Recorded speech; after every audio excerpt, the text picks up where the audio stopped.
네, 우리 스스로를 향해서 주위에 있는 분에게 인사하겠습니다. 하나님이 당신을 향한 좋은 계획이 있습니다. 그렇게 인사할게요. 하나님이 당신을 향한 좋은 계획이 있습니다. 아멘. 자, 오늘 말씀 같이 읽도록 하겠습니다. 성전 앞에 기둥 둘을 만들었으니 높이가 35규빗이요 각 기둥 꼭대기의 머리가 5규빗이라. 성소같이 사슬을 만들어 그 기둥머리에 두르고 성류 100개를 만들어 사슬에 달았으며 그 두 기둥을 성전 앞에 세웠으니 왼쪽에 하나요 오른쪽에 하나라. 오른쪽 것은 야긴이라 부르고 왼쪽 것은 보아스라 불렀더라. 아멘. 솔로몬은 다윗과 밧세바 사이에서 태어난 아들입니다. 근데 명예롭지 못한 핏줄이에요. 왜냐하면 다윗 왕이 충신 우리아를 죽이고 아내로 삼은 밧세바 사이에서 태어났기 때문입니다. 이 때문에 자라면서 솔로몬이 마음이 참 아팠을 것 같아요.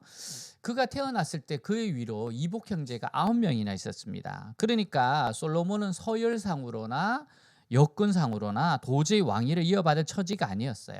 여러분, 그런데도 불구하고 다윗의 왕자를 이어받은 것은 솔로몬입니다. 이게 바로 하나님의 은혜였습니다. 하나님의 은혜였어요. 솔로몬이 왕으로서 성전을 완공하고 나서 성전 입구에 기념비적인 두 녹기둥을 세운 이야기예요. 이 두 기둥은 모두 노수로 만들어졌고 높이는 약 8.1m, 둘레는 약 5.4m 정도 되는 거예요. 여러분, 우리가 보통 기둥이라고 하면 뭔가 이렇게 받치는, 천정을 받치는 개념인데 이건 그런 기능이 아닙니다. 그냥 이것은 어떤 상징하는 것과 같은 거예요. 성전을 받치는 기둥이 아닙니다.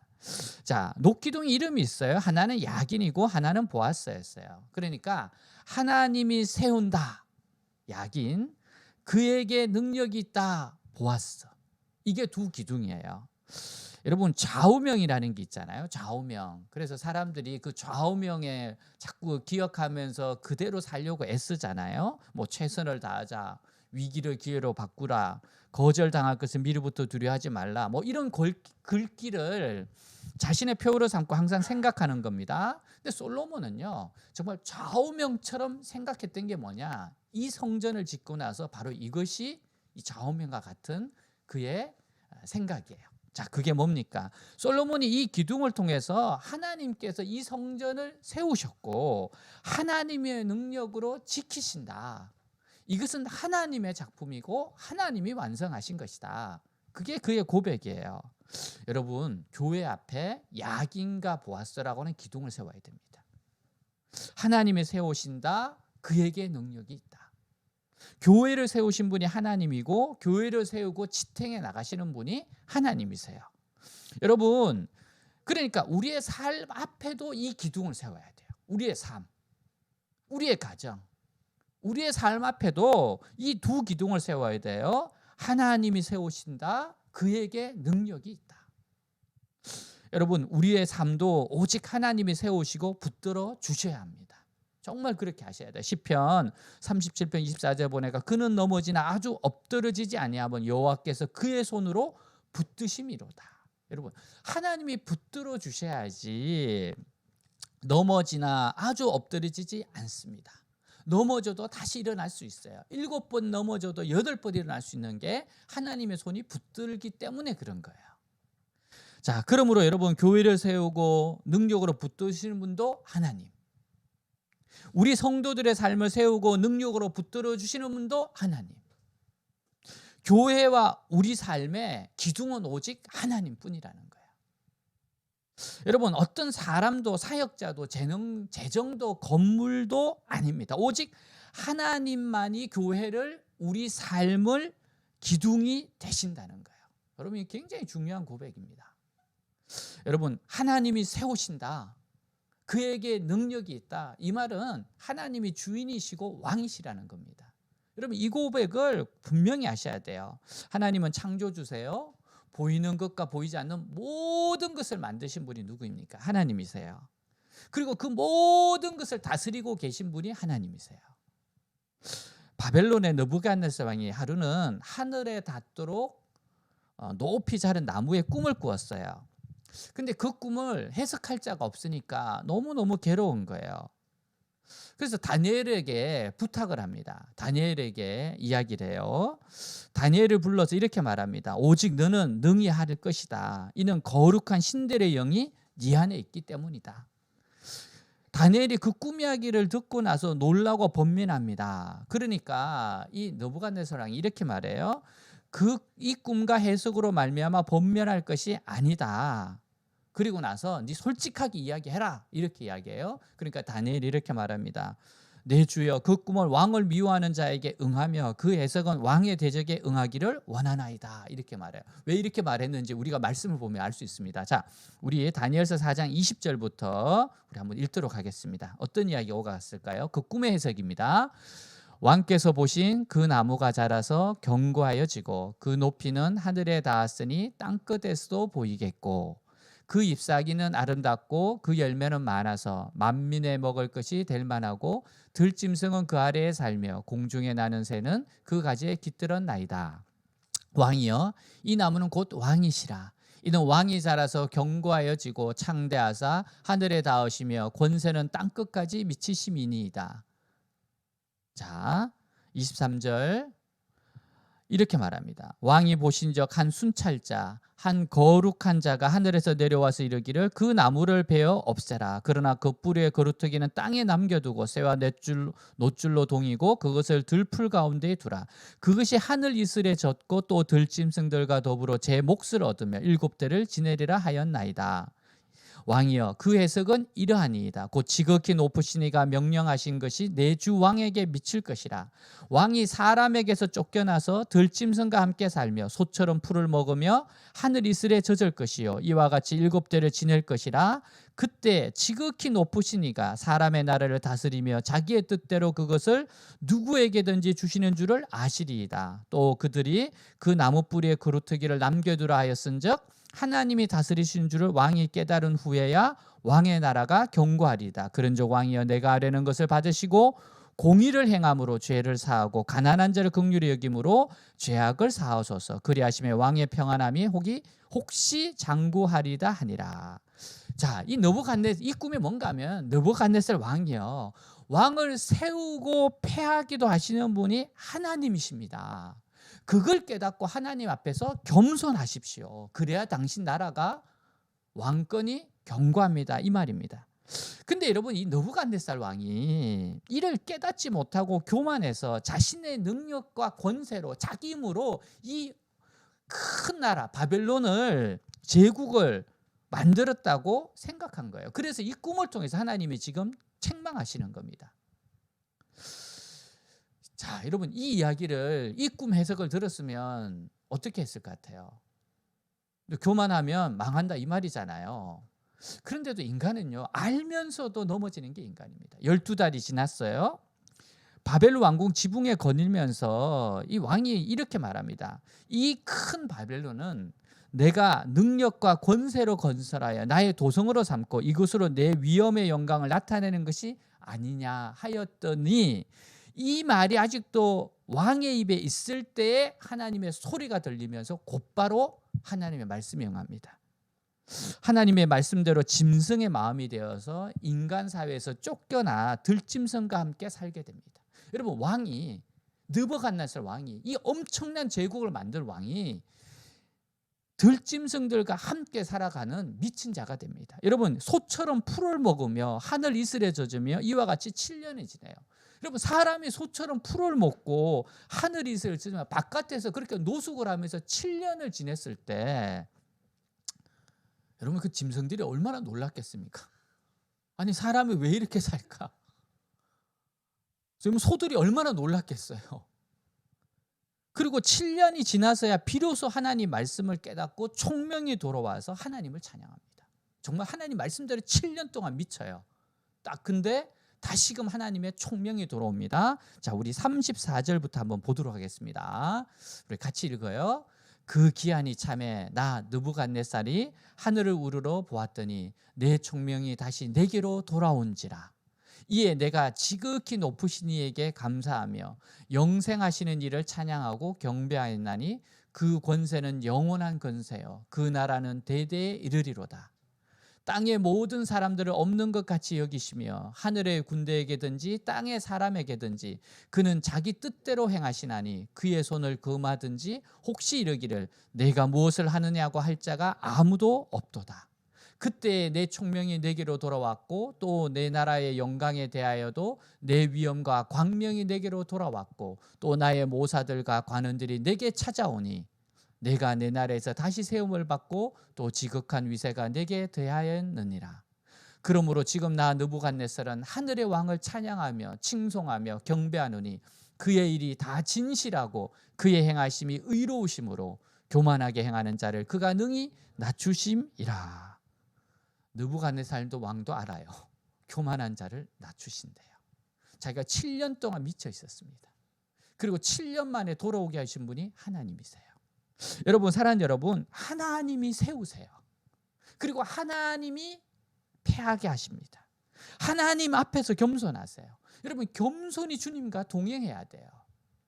주님과 동행하는 방법이 뭡니까? 말씀과 기도 생활이에요. 경건 생활입니다. 그리고 여러분, 진짜 하나님과 동행하려면 공동체가 있어야 됩니다. 여러분, 느부갓네살이 이 다니엘의 권면을 듣고도 12달이 지나고 나서 그렇게 교만하게 행동할 수밖에 없는 게 왜 그래요? 함께하는 공동체가 없어서 그래요. 왕이 혼자잖아요. 자기가 왕이잖아요. 누구 말도 듣지 않아요. 여러분, 공동체가 있어야 됩니다. 그리고 쓴소리를 들을 줄 알아야 돼요. 여러분, 매일매일 교만하지 않고 살아가는 비결이 말씀 생활과 기도 생활로 주님과 연결되어 있는 겁니다.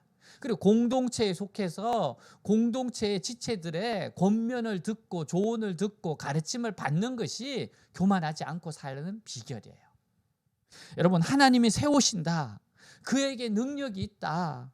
하나님이 주인이시다. 이 믿음이 흔들리면 안 됩니다. 이 믿음이 흔들리면 안 돼요. 여러분, 사랑하는 여러분, 건물의 기둥이 흔들리면 어떻게 됩니까? 여러분, 기둥이라는 것이 흔들리면 안 돼요. 흔들리는 순간 여러분, 그 건물은 무너지는 겁니다. 어떤 흔들림이 있어도 지진이 나고 천지가 진동해도 기둥은 건물을 떡하니 하고 받치고 있어야 돼요. 기둥이 흔들리면 온 건물이 다 흔들리고 무너집니다. 여러분, 기둥이 튼튼하게 흔들리지 않으면 온 건물이 요동하지 않아요.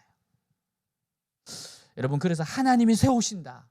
그에게 능력이 있다. 하나님이 주권자이시다. 주인이시다. 이 믿음이 떡 받치고 있으면, 내 삶을, 교회를 받치고 있으면 어떤 풍파, 어떤 어려움이 와도 교회는, 성도는 흔들리지 않는 거예요. 여러분, 우리가 이 하나님을 붙잡고 살면 절대로 어떤 문제 앞에서 쓰러지거나 넘어지거나 망하지 않습니다. 선박왕 오나시스라고 하는, 제가 영화를 본 적이 있습니다. 선박왕 오나시스라고 하는 거는 그 현대판 느부갓네살이라고 보면 돼요. 그 존 F 케네디의 미망인인 그 여사와 이제 재혼도 하고 결혼도 했던 사람이에요. 세상의 부와 명예와 근세를 가졌던 사람입니다. 근데 그에게 어려움이 왔어요. 가정이 행복하지 않았습니다. 그리고 아들이 비행기 사고로 죽습니다. 제가 굉장히 그 영화를 보면서 인상적이었어요. 다큐멘터리 영화였는데 그 가운데 아들이 죽으니까 너무 슬프지 않습니까? 와서 새파란 20대 젊은이가 시체로 누워 있어요. 그러니까 의사들에게 외치는 거예요. 살리라고. 돈은 얼마나 줄 테니까 살리라고 외쳐요. 그리고 나서 의사들이 못 살립니다. 이미 죽었습니다. 그러니까 이번에 이렇게 말합니다. 냉동시키래요.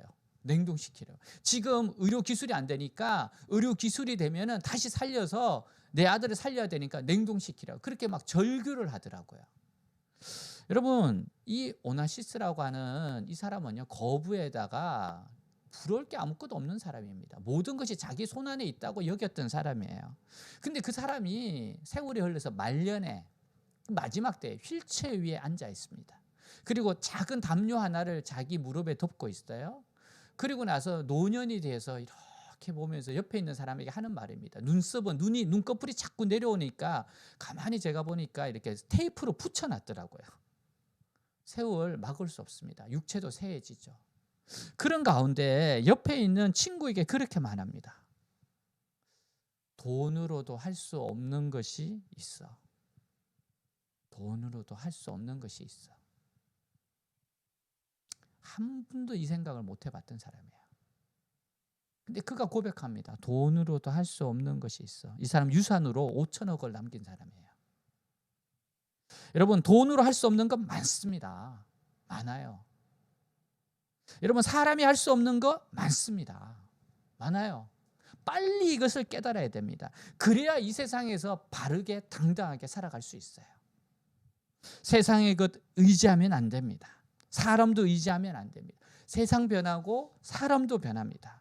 세상도 흔들리고 사람도 조금만 무슨 일 있으면 요동칩니다. 여러분, 세상이나 사람을 기둥 삼아 살면 언젠가 흔들리고 무너지게 돼 있어요. 여러분, 그래서 우리는 영원히 흔들리지 않는 예수 그리스도 하나님의 위에 서야 됩니다. 그리고 그 하나님을 꽉 붙잡아야 돼요. 하나님의 교회와 내 삶의 기둥으로 떡 버티고 계셔야 어떤 일에도 흔들리지 않는 거예요. 여러분, 하나님은 불가능이 없으십니다. 하나님은 전능하세요. 하나님은 하실 수 없는 일이 없습니다. 사람 의지하고 다른 것 의지하니까 조금만 시험이 오고 문제가 생기면 흔들리는 겁니다. 여러분, 우리의 삶이 흔들리고 무너질 때 보세요. 내가 지금 뭘 의지했는가, 그걸 드러내 보이는 겁니다. 우리의 삶도 마찬가지예요. 여러분, 흔들리지 않고 변하지 않는 하나님을 어떻게 하든지 잡으려고 해야 되고, 그 하나님을 붙잡을 수 있는 믿음이 자라야 됩니다. 믿음이 자라야 돼요. 여러분, 하나님을 그렇게 생각해 보세요. 그 사람이 만일에 우리 아버지가 여러분 재벌이다 그러면 여러분 굉장히 든든할 것 같지 않아요? 재벌이면, 그죠? 우리 아버지가 재벌이다. 근데 여러분, 하나님이 어떤 분이십니까? 여러분, 재벌들을 만드신 분이 하나님이세요. 그러니까 하나님이 얼마나 놀라우신 분입니까? 여러분, 그렇기 때문에 변치 않는 하나님, 그 하나님을 내가 붙들려고 해야 되고, 그 하나님을 신뢰하려고 해야 되고, 그 하나님을 붙잡고 살려고 해야 되는 겁니다. 이사야 40장 6절에서 8절 말씀이에요. 우리 같이 한번 읽도록 하겠습니다. 말하는 자의 소리여 이르되 외치라. 대답하되 내가 무엇이라 외치리이까 하니 이르되 모든 육체는 풀이요 그의 모든 아름다움은 들의 꽃과 같으니. 7절 풀은 마르고 꽃이 시들면 여호와의 기운이 그 위에 불미라. 이 백성은 실로 풀이로다. 풀은 마르고 꽃은 시더나 우리 하나님의 말씀은 영원히 서리라 하라. 예, 다 흔들리고 사라져요. 근데 하나님 말씀만 영원히 서요. 여러분, 우리 인생을 도대체 그러면 어디에다가 기초를 둬야 되겠어요? 누구를 의지해야 되겠습니까? 어떤 가치관과 어떤 세계관을 살아야 되겠어요? 여러분, 주님 하나님이 세우신다. 하나님에게 능력이 있다. 여러분, 이 믿음으로 하나님께 칭찬받는 사람이 되시길 주님을 축복합니다. 이 믿음이 있어야 하나님께 칭찬받아요. 계시록에 보면 칭찬만 받는 교회가 있습니다. 칭찬도 받고 혼냄도 받는, 꾸중 듣는 교회도 있었는데, 칭찬만 받고 또 혼나기만 하는 교회도 있었어요. 근데 정말 칭찬만 받는 교회가 있는데 빌라델피아 교회입니다. 자, 우리 계시록 3장 7절 8절 한번 보겠습니다. 같이 읽습니다.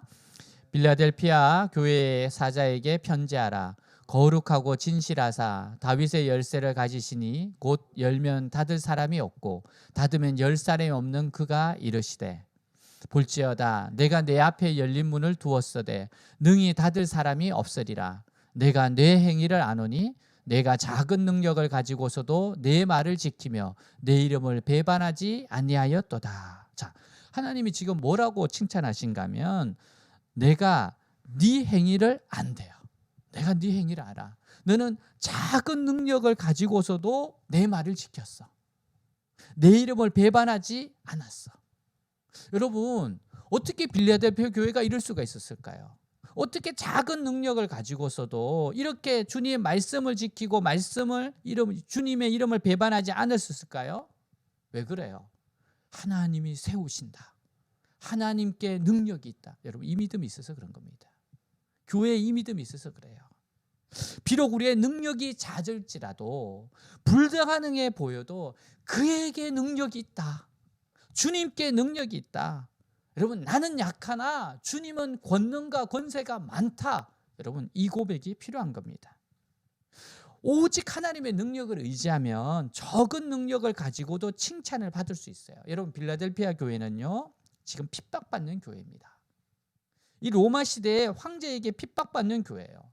그리고 생활 수준도 낮았습니다. 정말 가난한 교회였습니다. 세상적으로 어느 것 하나 내세울 것이 없을지라도 그러나 이들은 하나님 말씀만큼은 철저히 지켰어요. 절대로 배교하지 않았습니다. 가진 것 없다고 해서 비굴하게 현실과 적당히 타협하지 않았습니다. 사실 여러분, 황제를 인정하지 않으면, 황제를 살아있는 신으로 인정하지 않으면 경제 생활이 힘들어요. 그 시대가 로마 시대였습니다. 그럼에도 불구하고 그들은 타협하지 않았어요. 생활이 아무리 어렵고 힘들어도 예수 그리스도의 이름을 더럽히는 행동을 하지 않았다는 거예요. 어떠한 시험과 핍박 중에도 하나님 말씀이 철저히 지켰고 예수님 이름을 배반하지 않았다. 이들의 믿음 때문에 주님이 내가 너희들 안다, 내가 너희들 알아, 그리고 칭찬하시는 거예요. 여러분, 예수님께서 칭찬하시는 거는 교회가 크거나 능력이 많은 것이 아니에요. 주님이 칭찬하신 것이 교회가 크다, 하나님의 영광을 위해서 커가는 게 나쁜 건 아니에요. 근데 지금 여기서 하나님이 칭찬하는 게 뭡니까? 칭찬하는 것이 말씀을 지켰다는 거예요. 배반하지 않았다는 거예요. 크고 작음이 아니라 말씀을 지켰다는 겁니다. 여러분, 작아도 말씀을 지켜야 되고 크도, 교회가 크도 말씀을 지켜야 되는 거예요. 그게 하나님이 원하시는 겁니다.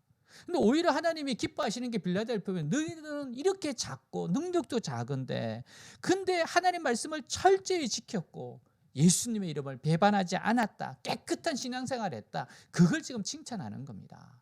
여러분, 하나님이 세우신다, 하나님께 능력이 있다, 이 믿음이 있어야지 이것을 행할 수 있어요. 바로 이런 교회를 하나님이 칭찬하시는 겁니다. 칭찬하시는 교회예요. 여러분, 외대교회는 큰 교회 아닙니다. 정말 작은 교회예요. 근데 하나님이 참 많은 영광을 나타내 보여주셨어요. 이번에 제가 어느 분하고 이제 교제를 하다가 이렇게 서류를 하나 보내달라고 해서 제가 이렇게 정리를 하다 보니까 저도 잘 모르고 있었는데 보니까 우리 이제 강의를 했잖아요. 외대에서만 보니까 지금 한 2,800명이 넘어가더라고요. 정말 2,800명이 강의를 통해서 하나님을 배웠고 성경을 배웠어요. 2,800명입니다. 작년까지 보니까. 그런데 2,800명이 생각해 보세요. 한 번 말씀을 듣는 게 아니고 한 번 성경을 배우는 게 아니고 16주 동안 해야 됩니다. 16주 동안. 한 학기 내도록 하는 겁니다. 여러분, 이게 쉬운 일이겠습니까? 절대 쉬운 일 아닙니다. 그리고 제가 전국적으로 카운트를 해보니까, 계산해 보니까 15,000명이 넘어갔어요. 15,000명. 우리 교회 성도 15,000명 아닙니다. 우리 교회 성도 정말 3, 40명이에요. 근데 일당 정말 100입니다. 100 이런 거 보면 일당 1000이에요. 작은 능력을 가지고도 위대하신 하나님을 붙잡을 때 하나님 정말 위대한 일을 행하십니다. 여러분, 그렇게 해서 예수님 믿는 사람이 나온다는 게 얼마나 놀라운 일입니까? 우리는 작더라도 하나님 절대 작은 분이 아니에요. 하나님이 세우신다, 하나님께 능력이 있다. 여러분, 이 고백으로 밀고 나아가셔야 돼요. 이렇게 고백하는 자에게 어떤 칭찬을 주시냐? 요한계시록 3장 12절 한번 같이 읽도록 하겠습니다. 빌라델피아의 교회요. 이기는 자는 내 하나님 성전의 기둥이 되게 하리니 그가 결코 다시 나가지 아니하리라. 내가 하나님의 이름과 하나님의 성 곧 하늘에서 내 하나님께로부터 내려오는 새 예루살렘의 이름과 나의 새 이름을 그 위에 기록하리라. 자, 여러분, 이게 지금 빌라델피아 교회를 향해서 하신 하나님의 칭찬의 말씀이에요. 어떤 시련과 고난에도 쓰러지지 않고 넘어지지 않고 견딘 성도들에게 하나님 성전의 기둥이 되게 하시겠대요. 여러분, 기둥 같은 교회, 기둥 같은 성도의 삶 얼마나 아름답습니까? 정말 하나님의 사람, 이런 사람을 통해서 하나님께서 이 시대에도 역사하시거든요. 여러분, 다윗이 고백을 한번 들어보세요. 다윗 앞에 이스라엘 백성이 40일 동안 욕을 얻어먹어요. 골리앗입니다. 골리앗 정말 크거든요. 3m입니다. 3m. 얼마나 큽니까? 여러분, 갑옷이 50kg예요. 웬만한 사람 몸무게입니다. 그런 거인하고 싸운다는 게 쉽지 않죠. 힘들죠. 다 두려워 떨고 있습니다. 정상적일 수 있어요. 근데 하나님을 생각하지 않으면 이렇게 벌벌 떨게 돼 있어요. 두려워하게 돼 있습니다. 근데 바로 그 전장터에 갔던 그 10대 소년이 이 골리앗을 보고 골리앗의 이 모독을 보고 하나님을 모독하는 걸 보고 의분이 일어나요. 그리고 나서 이렇게 말합니다. 사무엘상 17장 45절을 보니까 다윗이 블레셋 사람이 이르되 너는 칼과 창과 단창으로 내게 나오거니와 나는 만군의 여호와 이름 곧 네가 모욕하는 이스라엘 군대 하나님의 이름으로 내게 간다. 야, 정말 이 이야기를 이 소리를 외칠 때 하나님이 들으시고 얼마나 가슴이 뭉클했을까. 너는 칼과 단창으로 내게 오지만 나는 만군의 하나님 이름으로 간다. 하나님이 세우신다. 하나님께 능력이 있다. 여러분 이 고백으로 나아갔을 때 하나님이 얼마나 기뻐하셨겠습니까? 그리고 이렇게 고백해요. 오늘 여호와께서 너를 내 손에 넘기시리니 내가 너를 쳐서 내 목을 베고 블레셋 군대의 시체를 오늘 공중에 세워 땅에 들짐승해 주어 온 땅으로 이스라엘에 하나님이 계신 줄 알게 하겠고 내 오늘 하나님이 살아계신 걸 너가 보게 될 거다. 또 여호와의 구원하심이 칼과 창에 있지 아니함을 이 무리에게 알게 하랴. 여러분 우리는 칼과 창에 구원이 있다고 얼마나 믿습니까? 사람에게 돈에 권세, 명예, 힘에 있다고 얼마나 믿어요.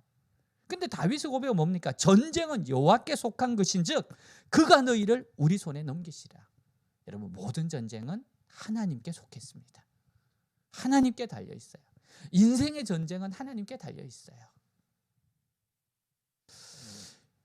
신일덕 기장님이랑 계신데 이분은 조종사세요. 대한항공 조종사인 사인판행 대한항공 725편 비행기를 이제 태우고 이제 사이판으로 갑니다. 사이판이 좋잖아요. 얼른 여행할 수 있는 기회가 와야 되는데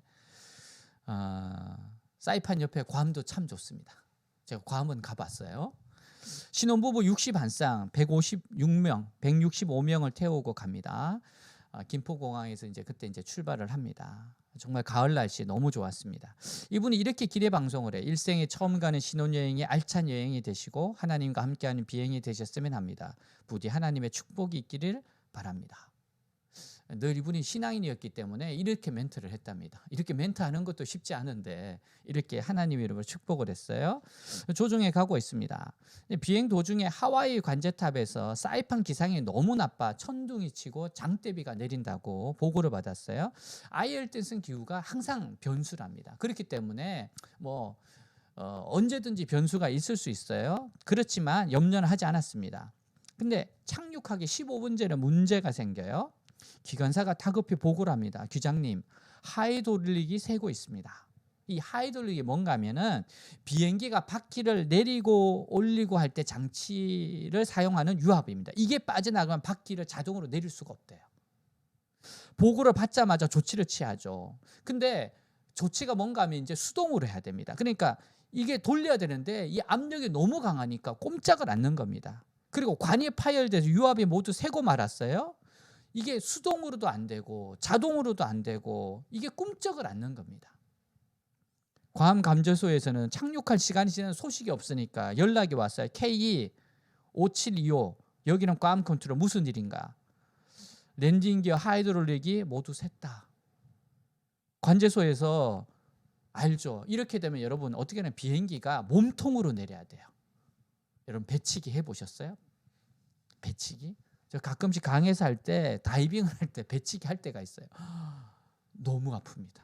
배치기 하면 배가 빨개져요. 정말 빨개집니다. 그럼 비행기가 근데 배로 내린다고요? 어떻게 될 것 같습니까? 완전히 두 동강이 나오고 화염이 휩싸이고 폭발할 수도 있지 않겠어요? 그러니까 보조 활주로에 동체 착륙을 하라고 긴급 지시를 내립니다. 연료는 얼마 남지 않았어요. 비는 지금 거세게 내리칩니다. 할 수 있는 게 없어요. 조종사가 이걸 알죠. 그러니까 조종관은 부기장에 맡기고 이 신앙인이 할 수 있는 것은 뭡니까? 기관사와 손을 붙잡고 기도하는 것밖에 없어요. 할 수 있는 게 없습니다. 기도를 합니다. 또 마침 이때 또 정말 드라마는 이럴 때 극적인 게 비행기에 벼락이 떨어져요. 전기가 나갑니다. 비행기 안이 암흑이 됩니다. 탑승객들이 비명소리, 울음소리가 들려옵니다. 피를 말리는 기도는 울부짖음이 돼요. 절규가 됩니다. 정말 절규가 되죠. 165명이 자기 손에 달렸는데 내가 할 수 있는 일이 없어요. 그때 울부짖으면서 기도할 때 하나님께서 세미한 음성을 들려주십니다. 이사야 41장 10절에 같이 읽습니다. 두려워하지 말라. 내가 너와 함께함이라. 놀라지 말라. 나는 내 하나님이 됨이라. 내가 너를 굳세게 하리라. 참으로 너를 도와주리라. 참으로 나의 의로운 오른손으로 너를 붙들리라. 이 말씀이 딱 들려오는 순간 평안이 몰려옵니다. 아, 이거 하나님이 도와주시는구나. 여러분, 기도했다는 말은 어떤 의미예요? 하나님이 세우신다. 그에게 능력이 있다. 이 믿음이 있는 사람이 기도합니다. 이 당시에 사무장은 비상 착륙을 대비해서 행동요원은 성객들에게 교육하고 있었어요. 이 신기장이 용기를 내서 기관사에게 다시 한번 말합니다. 수동으로 착륙 장치를 돌려보라고 이야기해요. 돌려봐라. 다시 돌려봐라. 기관사가 말한다. 기장님, 안 돼요. 이게 안 된다니까. 아니, 돌려봐. 다시 돌려봐. 돌리는데 이게 너무 쉽게 돌아가는 거예요.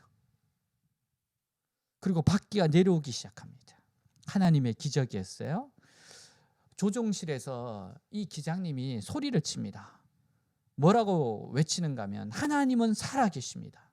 그리고 권능과 능력을 행하십니다. 마이크를 잡고 또 승객들에게 이야기해요. 승객 여러분, 저는 기장입니다. 모든 바퀴가 정상적으로 내려오니까 걱정하지 마십시오. 오늘 이 비행기에 하나님께서 함께 하셨습니다. 하나님이 살아계십니다. 하나님이 역사하십니다. 그리고 모든 승객의 감격들이 이렇게 또 방송해요. 살아계신 하나님께서 오늘 우리의 소원을 들으시고 우리에게 큰 축복을 허락하셨습니다. 모든 영광을 하나님께 드립니다. 여러분, 이렇게 이 말씀을 선포하고 전하고 나니까 정말 모두가 박수를 치지 않겠습니까? 얼마나 감격적이겠습니까? 정말 눈물을 흘리면서 착륙합니다. 그리고 계속해서 울었어요. 그리고 그분이 이렇게 말해요. 기적의 날로 부르고 있어요. 기적의 날. 이게 얼마나 큰 기적이었는가 하면 조종사들이 알거든요. 이게 불가능하다는 것을. 그러니까 부기장이 아주 독실한 불교 신자거든요. 이 기장님이 아무리 전도도 안 듣거든요. 이 부기장이 이렇게 이야기합니다. 기장님, 진짜 하나님이 기도를 들으신 걸까요? 아니, 자네도 받지 않냐? 이게 말이나 되냐? 안 되는 거 너무 알지 않냐? 그렇죠. 여러분, 이 불교 신자가요, 나중에 은퇴하고 나서 목사가 됩니다. 목사가 됐어요. 얼마나 그 기적이 강렬했으면 목회자가 됩니다. 이분이 수석기장, 대한항공 수석기장 30년을 근무하고 나서 은퇴하셨는데요. 늘 그렇게 이야기합니다. 이 비행기는 하나님이 동성하고 계십니다. 편안한 여행이 되시기 바랍니다. 네, 이분 사진 한번 볼까요? 네, 책도 쓰셨어요. 할렐루야 캡틴. 네, 은퇴하셔서 좀 아쉽습니다. 제가 알면 이분 비행기 꼭 타고 싶어요. 항상 타고 싶어요. 사랑하는 여러분, 이 세상은 하나님의 통치 아래에 있기 때문에 하나님의 도우심과 간섭하심이 없이는 한순간도 유지될 수 없어요. 항상 하나님의 도우심과 간섭함이 있어야 됩니다. 여러분, 그래서 이 세상에서 위대한 사람이 어떤 사람입니까? 하나님과 소통하는 사람입니다. 하나님의 소통하는 사람이 위대한 사람이에요. 그리고 여러분, 또 사람들로 하여금 죄를 용서받게 하고 하나님을 축복을 누리게 할 수 있는 사람이라면 더없이 훌륭한 존재가 되는 거예요. 여러분, 성전에는 하나님의 능력이 있습니다. 교회는 하나님의 능력이 있습니다. 우리가 하나님 말씀대로 예배드리면 하나님의 능력을 체험합니다. 하나님께서 하나님의 능력으로 세워주십니다. 그리고 하나님의 능력이 역사합니다. 여러분, 그러나 아무리 이스라엘 백성이라 하더라도 하나님 말씀을 버리면 어떻게 돼요? 이 성전, 이 기둥 무너집니다. 사람의 힘으로는 여러분 이 기둥을, 이 성전을 무너뜨릴 수 없어요. 그러니까 이스라엘이 하나님을 의지하면 절대로 무너지지 않습니다. 누구도 이스라엘을 무너뜨릴 수 없어요. 교회, 사람 절대 무너뜨릴 수 없습니다. 그러나 이스라엘 백성들이 세상을 따라가고 하나님을 멀리하면 어떻게 됩니까? 그러면 이 기둥은 무너집니다. 이 성전은 무너져요. 여러분, 하나님은 교만한 자들에게는 소멸하는 불입니다. 태워버리세요. 여러분, 만일에 솔로몬이 두 기둥을, 오른쪽은 다윗, 왼쪽은 솔로몬, 그럼 이건 진짜 끔찍한 일이에요. 뭐 사실 그런다고 해서 말할 사람이 누가 있겠습니까? 사실 뭐 다윗이 기획했고 하나님 뜻받아 다 준비했고 솔로몬이 지은 건 맞습니다. 여러분, 근데 그렇게 하는 순간 망하는 인생입니다. 그게 교만한 인생이에요. 절대로 그렇게 하면 안 됩니다. 하나님이 세우시고 하나님께 능력이 있다. 이걸 놓치면 안 돼요. 모든 영광은 하나님께 가야 됩니다. 여러분, 그래서 교만한 자들에게는 소멸하는 불이지만 겸손하게 하나님 말씀을 의지하고 예배하는 자들에게는 재앙조차도 축복으로 바꾸셔요. 재앙인데도 축복으로 바꾸는 능력이 그들에게 있습니다. 여러분, 하나님은 원자탄보다도 수천만 배나 더 강하고 능하신 하나님이에요. 그러니까 이분을 모신다는 게 얼마나 힘이 듭니까? 그래서 이스라엘 백성들은 다른 민족보다도 더 많은 재앙을 받았어요. 하나님은 소멸하는, 불태우시는 불이시거든요. 원자 폭탄보다 더 무서운 분이십니다. 근데 이 하나님 앞에서 복을 받는 비결은, 이스라엘 백성의 복을 받는 비결은 필사적으로 말씀을 붙드는 겁니다. 그리고 필사적으로 말씀에서 벗어난 거 회개하는 거예요. 필사적으로 기도하는 겁니다. 그러면 재앙조차도 축복으로 바뀌게 돼 있어요. 이제는 우리가 이스라엘이에요. 여러분, 지금 이스라엘은 우리입니다. 우리 믿는 성도들이 이스라엘이에요. 고린도서 3장 16절 17절 같이 읽겠습니다. 너희는 너희가 하나님의 성전인 것과 하나님의 성령이 너희 안에 계시는 것을 알지 못하느냐. 누구든지 하나님의 성전을 더럽히면 하나님이 그 사람을 멸하시리라. 하나님의 성전은 거룩하니 너희도 거룩하리라. 여러분, 우리는요, 말씀과 기도로 연결되어 있어야 돼요. 우리가 성전이에요. 말씀과 기도로 연결이 되어 있어야 돼요. 그리고 여러분, 절대적으로 공동체가 있어야 됩니다. 공동체가 있어야 돼요. 그래야지만 여러분 교만해지지 않습니다. 그래야지만 넘어져도 다시 일어날 수가 있어요. 여러분, 이제는 가정에 살고 민족에 살고 이 세계가 사는 것은 그리스도인들에게 달려 있어요. 그리스도인들이 교만하면 세상 어려워집니다. 세상에 재앙이 와요. 근데 그래서 교만해져서 하나님을 두려워하지 않고 죄를 짓고 죄를 우습게 여기면 그럼 재앙이 옵니다. 그러나 하나님 말씀을 붙들고 그리스도인들이 회개하고 하나님 말씀을 필사적으로 붙들고 그리고 기도하기 시작하면 재앙조차도 축복으로 바꾸어 놓습니다. 그만큼 우리가 중요한 거예요. 이제는 그리스도인이죠. 그래서 여러분, 우리가 우리 삶의 앞에, 우리 교회 앞에 하나님이 세우신다, 그에게 능력이 있다, 이 기둥을 세워야 돼요. 여러분, 이 기둥으로 나아가야 됩니다. 사랑 여러분, 하나님 우리 사랑하세요. 정말 이 믿음으로 살기 원하십니다. 어렵고 힘들죠? 그러나 하나님이 능력이십니다. 하나님이 세우십니다.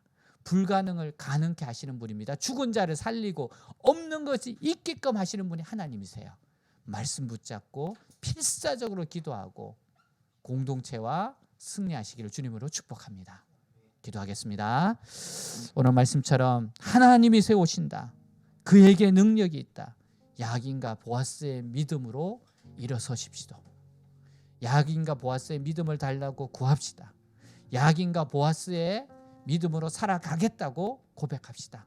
말씀과 기도를 우선순위로 가지겠다고 기도합시다. 우리 오늘 말씀 가지고 기도합니다. 기도하겠습니다. 하나님 아버지, 감사합니다. 하나님, 정말 하나님 살아계십니다. 지금도 역사하신 분이십니다. 지금도 살아계셔서 역사하십니다. 하나님이 세우신다, 그에게 능력이 있다.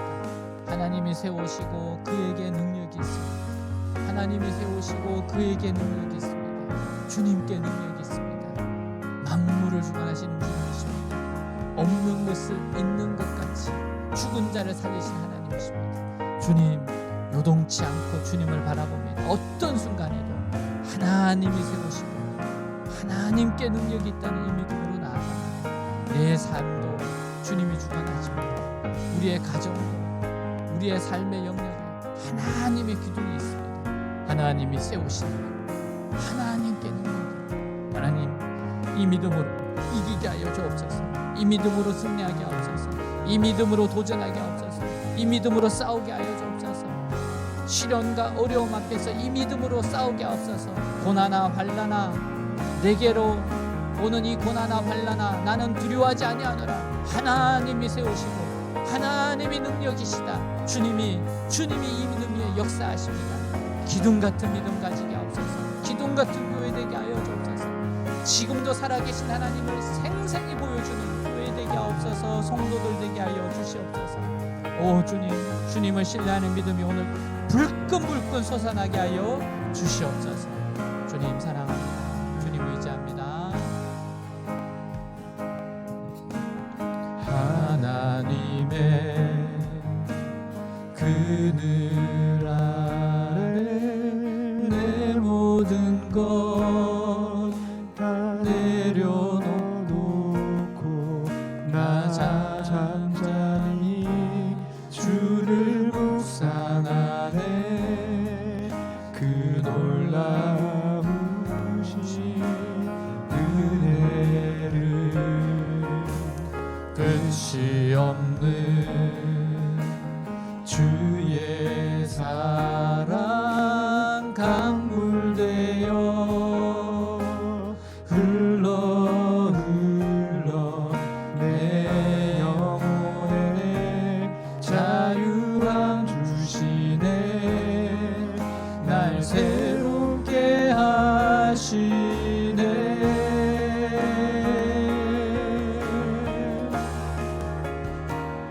하나님 사랑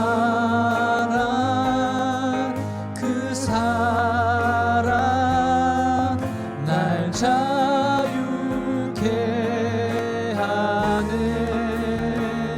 하나님 사랑 그 사랑 날 회복케 하네. 하나님의 그늘 아래 하나님의 그늘 아래 내 모든 것 다 내려놓고 나 잠잠히 주를 묵상하네. 그 놀라우신 은혜를 끝이 없는 주의 사랑 강물되어 흘러 내 영혼에 자유함 주시네. 날 새롭게 하시네. 하나님 사랑 그 사랑 날 자유케 하네. 하나님 사랑 그 사랑 날 회복케 하네. 하나님 사랑 그 사랑 날 자유케 하네. 하나님 사랑 그 사랑 날 회복케 하네. 하나님 아버지, 하나님이 세우십니다. 하나님께 능력이 있습니다. 이 믿음으로 살아가게 하옵소서. 이 기둥을 견고하게 하여 주옵소서. 하나님을 의지함으로 세상에서 자유로운 영혼들이 되게 하여 주옵소서. 하나님 외에는 어떤 것에도 매이지 않게 하여 주옵소서. 문제와 고난이 올지라도 하나님을 묵상하고 하나님이 세우신다, 하나님께 능력이 있다, 그 믿음의 고백으로 돌파하게 하여 주옵소서. 오늘 이 믿음이 우리 심령에 꽉 들어차게 하여 주옵소서. 두려움을 몰아내게 하여 주옵소서. 우리의 시야가 하나님께로 가게 하여 주옵소서. 예수님의 이름으로 기도하였습니다. 아멘.